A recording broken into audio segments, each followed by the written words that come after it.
Salut les gars, j'espère que vous allez tous très bien. Aujourd'hui un petit enregistrement sur l'entraînement invisible. Alors l'entraînement invisible, qu'est-ce que c'est? Ici on va parler notamment du sommeil, de la nutrition et pour terminer on parlera de l'hygiène de vie en général. Dans un premier temps donc on va parler du sommeil. Le sommeil, il faut savoir que l'être humain est régi par un système de veille-sommeil. C'est ce qu'on appelle le rythme circadien qui dure 24 heures, le temps d'une journée. Les lumières bleues, les écrans d'ordinateur, les écrans de télévision, les écrans de portable vont avoir un effet délétère, un mauvais effet sur le sommeil. Pourquoi? Parce que quand on va essayer de s'endormir en ayant regardé 2 heures par exemple la télévision avant, la sécrétion de mélatonine, l'hormone qui permet de s'endormir, va être diminuée de 60%, ce qui est énorme pour favoriser un bon endormissement et donc une bonne hygiène de vie. À savoir que regarder un écran de téléphone ou un téléviseur ou n'importe quoi dans le noir va doubler ces effets-là. Donc si vous par exemple vous regardez 2 heures votre écran de portable avant de vous endormir dans le noir dans votre lit, vous allez avoir beaucoup plus de mal pour vous endormir. De plus, il faut savoir qu'il y a un lien très étroit entre le sommeil et l'appétit. Donc plus on sera fatigué, plus on aura tendance à avoir faim. Et ceci va créer de l'obésité chez certaines personnes. De plus, il faut savoir qu'il est impliqué, le sommeil, dans la santé du corps humain. Il va avoir un effet très délétère sur le système immunitaire. Et donc une restriction du sommeil sur du long terme va avoir des conséquences et sur la personne et sur la progression sportive. Donc vous allez me dire, qu'est-ce qu'il faut faire justement pour favoriser le sommeil? Eh bien il y a quelques astuces pour favoriser justement ces conditions de sommeil. Donc se mettre dans le noir, éteindre les téléphones 1 ou 2 heures avant de s'endormir en favorisant par exemple la lecture ou des activités différentes que les écrans. Et il y a beaucoup d'autres choses. Il faut aussi réduire le bruit avant de s'endormir, par exemple. On peut aussi essayer de respecter un rituel de sommeil, c'est-à-dire essayer de se lever et de se coucher toujours à la même heure. Le corps va s'habituer et on sera beaucoup plus facile à s'endormir. De plus, comme j'ai déjà parlé, les lumières bleues donc créent un gros problème pour le corps humain et donc son endormissement. Donc privilégier la lecture et la relaxation.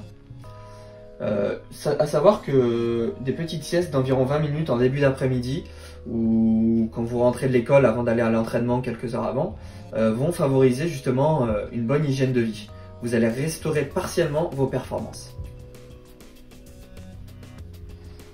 Voici un petit graphique qui vous montre la durée de sommeil recommandée. Donc à savoir qu'on est tous différents, donc peut-être que certains vont nécessiter 10 heures, peut-être que certains vont nécessiter 7 heures pour être totalement bien.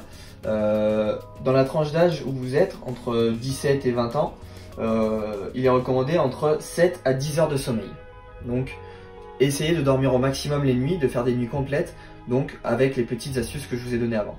À présent, on va donc être amené à parler de la nutrition, et donc entre autres de l'hydratation. Il faut savoir que l'eau permet le refroidissement du corps humain par le biais de la sudation, la sueur.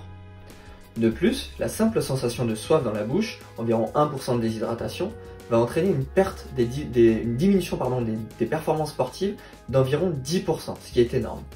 De plus, l'alcool entraîne une déshydratation du corps humain. Le football étant un sport très intense, il va y avoir une récupération post-effort, après un match ou un entraînement, qui va être très importante. Elle va se faire par le biais de boissons sucrées, de lait sucré par exemple, ou de boissons isotoniques. C'est là qu'il faut justement bannir toutes les boissons énergisantes.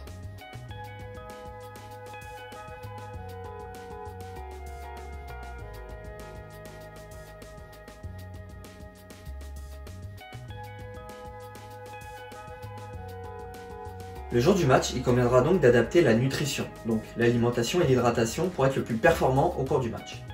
Avant le match, il faudra essayer de manger 3 heures avant pour avoir totalement digéré et donc être plus performant. On peut essayer de reconstituer les stocks de glycogène avec des pâtes, du riz par exemple, en mangeant quelques fibres telles que du brocoli ou des haricots verts. Il faudra essayer au maximum de bannir tout ce qui est laitage et les lipides par exemple, comme le beurre ou l'huile. La digestion de ces derniers étant beaucoup plus longue. Pendant le match, s'hydrater reste le plus important. Après le match, l'objectif sera de reconstituer les stocks de glycogène pour récupérer beaucoup plus vite. Du lait sucré et des fruits juste après le match seront bénéfiques.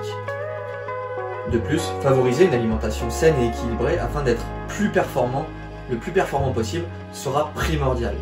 De plus, cela permettra aussi de récupérer beaucoup plus rapidement et de limiter le risque de blessure. Enfin, on va être amené à parler de l'hygiène de vie. Alors bien sûr, elle regroupe le sommeil, l'hydratation et l'alimentation, mais aussi le mode de vie dont on n'a toujours pas parlé. Favoriser la récupération après un entraînement ou un match va permettre de performer jour après jour, semaine après semaine, mois après mois, et saison aussi après saison.